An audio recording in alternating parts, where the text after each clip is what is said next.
أعوذ بالله من الشيطان الرجيم. بسم الله الرحمن الرحيم.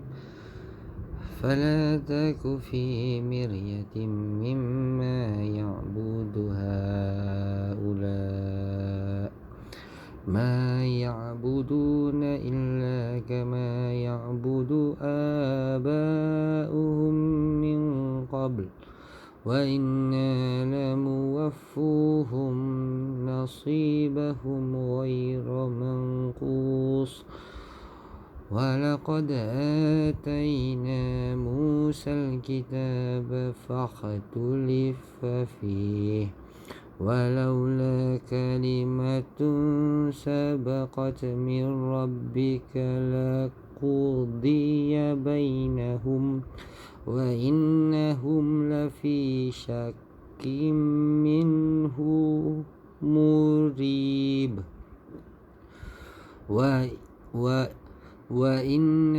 وإن كلا لما ليوفينهم ربك أعمالهم إنه بما يعملون خبير.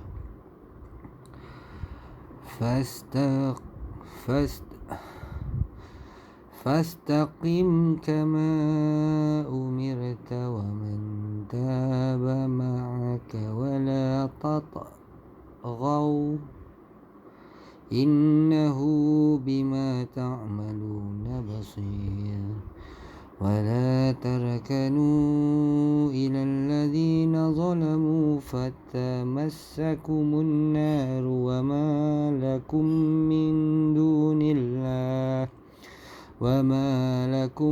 من دون الله من أولياء ثم لا تنصرون. وأقيموا الصلاة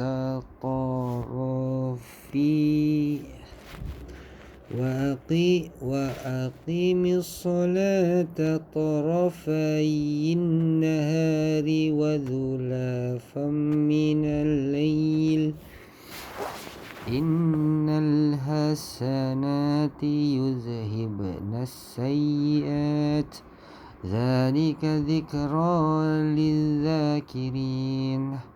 واصبر فإن الله لا يضيع أجر المحسنين. فلولا كان من القرون من قبلكم أولو بقية ينهون عن الفساد في الأرض إلا قليلا ممن أنجينا منهم واتبع الذين ظلموا ما أترفوا فيه وكانوا مجرمين. وما كان ربك ليهلك القرى بظلم وأهلها مصلحون. Maka janganlah engkau Muhammad ragu-ragu tentang sia-sianya apa yang mereka sembah. Mereka menyembah sebagaimana nenek moyang mereka dahulu menyembah. Kami pasti akan menyempurnakan pembalasan terhadap mereka tanpa dikurangkan walau sedikit pun. Dan sesungguhnya kami telah memberi kitab Taurat kepada Musa lalu diperselisihkannya, dan jika tiada ketetapan yang terdahulu daripada Tuhanmu, nescaya telah dilaksanakan hukum di antara mereka. Sesungguhnya mereka orang kafir Mekah benar-benar dalam kebimbangan dan keraguan terhadapnya Al-Quran. Dan sesungguhnya kepada masing-masing yang berselisih itu pasti Tuhanmu akan memberi balasan sempurna atas perbuatan mereka. Sesungguhnya dia maha teliti apa yang mereka lakukan.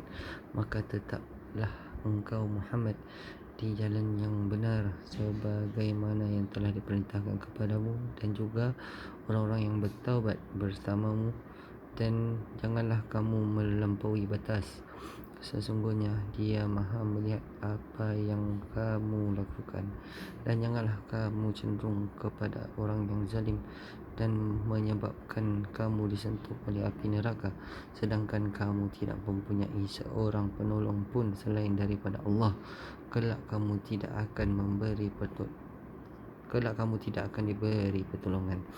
Dan dirikanlah solat pada dua bahagian siang, pagi dan petang, dan pada bahagian permulaan malam. Sesungguhnya perbuatan baik itu menghapuskan amalan-amalan yang buruk. Itulah peringatan bagi orang-orang yang selalu mengingati Allah, dan bersabarlah, kerana sesungguhnya Allah tidak mensia-siakan pahala orang yang berbuat baik. Maka mengapa tiada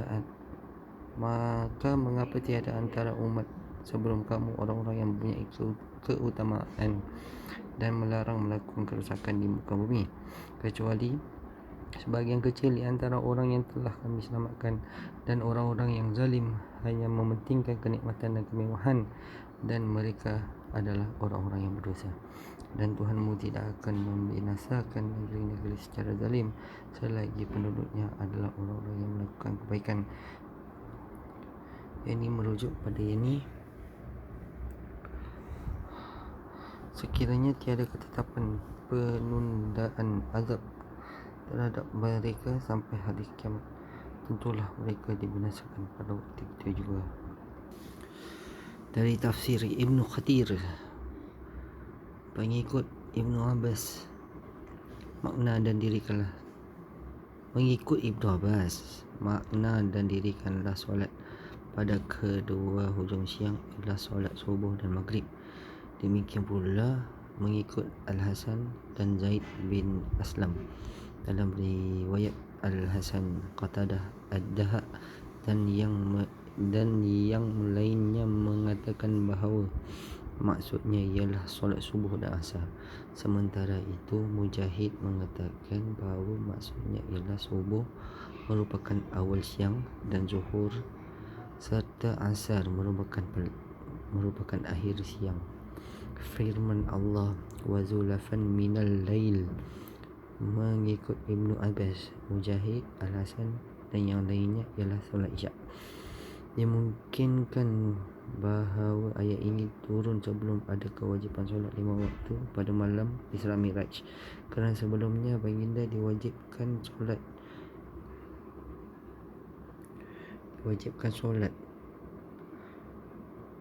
2 waktu, iaitu solat sebelum terbit matahari dan solat sebelum terbenam matahari. Pada pertengahan malam diwajibkan kepada baginda dan umat solat malam, kemudian kewajipan itu berubah menjadi sunnah buat umatnya dan tetap wajib bagi Nabi SAW. Firman Allah SWT, perbuatan baik itu menghapus kesalahan-kesalahan. Maksudnya, sesungguhnya mengerjakan kebaikan dapat menghapus dosa-dosa yang telah lalu, sebagaimana diterangkan dalam hadis riwayat Imam Ahmad dan Ahlul Sunan, para penyusun kitab Sunan, daripada Ali bin Abu Talib. Dia berkata, Abu Bakar pernah menceritakan sebuah hadis kepadaku, dan dia adalah orang yang jujur, bahawa dia mendengar Rasulullah SAW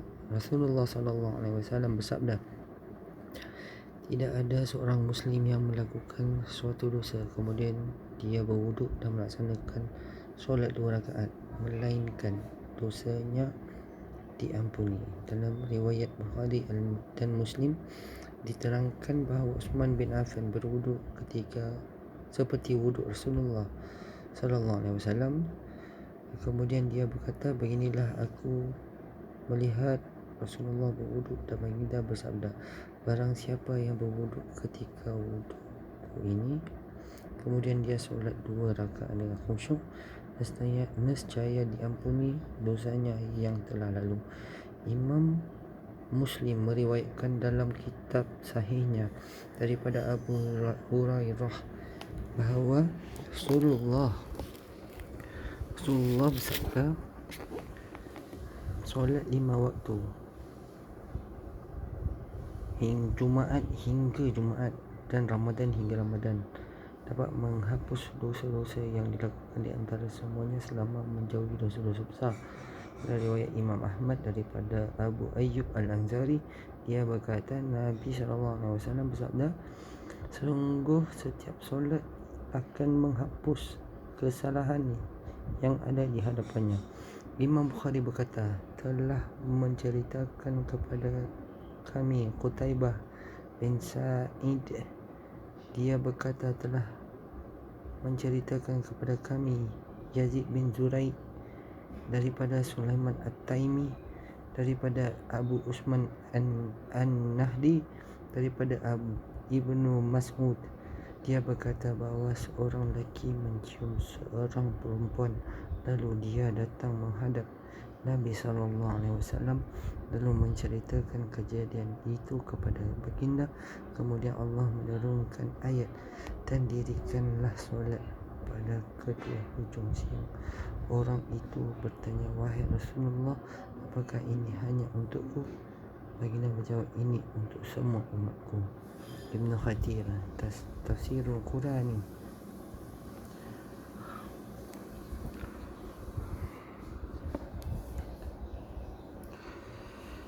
Daripada Ibnu Mas'ud radhiyallahu anhu bahawa ada seorang lelaki mencium seorang wanita, lalu dia mendatangi Nabi SAW dan mengkhabarkan kepada baginda.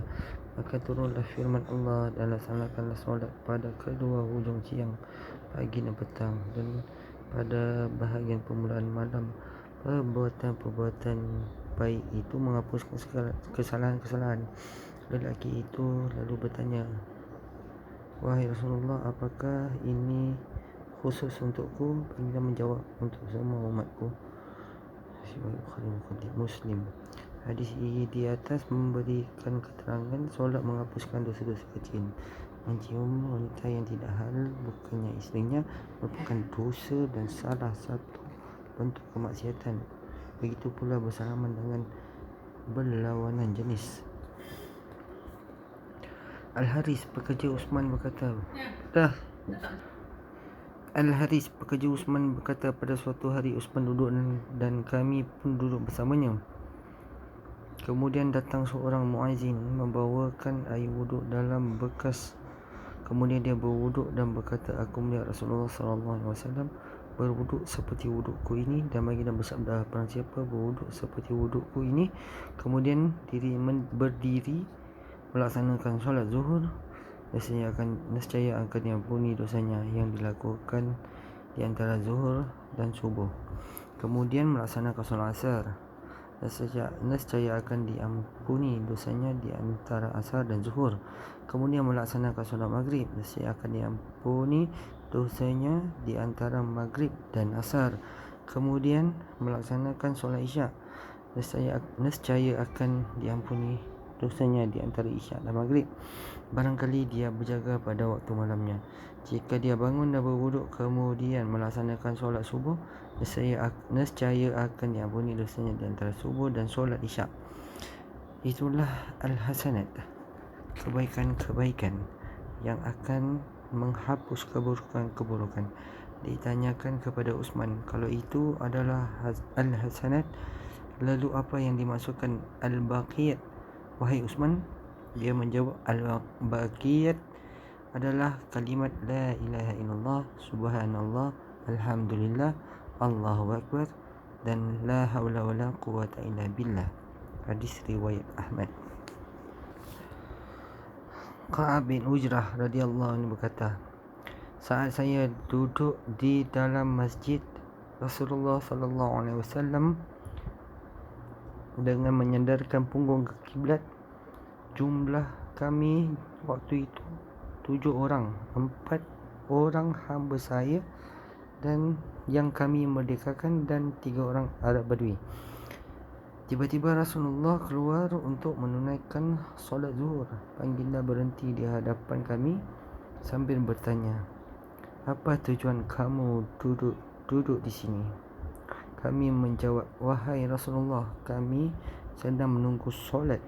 Kemudian baginda diam sejenak, lalu mengangkat kepalanya sambil kembali bertanya, apakah kamu tahu apa yang difirmankan oleh Rabbmu? Kami menjawab, Allah dan Rasulnya lebih tahu. Baginda bersabda, sesungguhnya Rabbmu berfirman, barang siapa menunaikan solat pada waktunya, kemudian dia memeliharanya, tidak melalaikannya kerana meremehkan haknya, maka dia mempunyai janji yang pasti aku penuhi, iaitu aku akan memasukkannya ke dalam syurga. Dan barang siapa yang solat tidak pada waktunya dan tidak pula menjaganya serta melalaikan kerana meremehkan haknya, maka dia tidak memiliki perjanjian itu. Jika mahu, maka aku akan menyiksanya, dan jika mahu, maka aku akan mengampunkannya. Hadis riwayat Ahmad. Sadaqallahul Azim.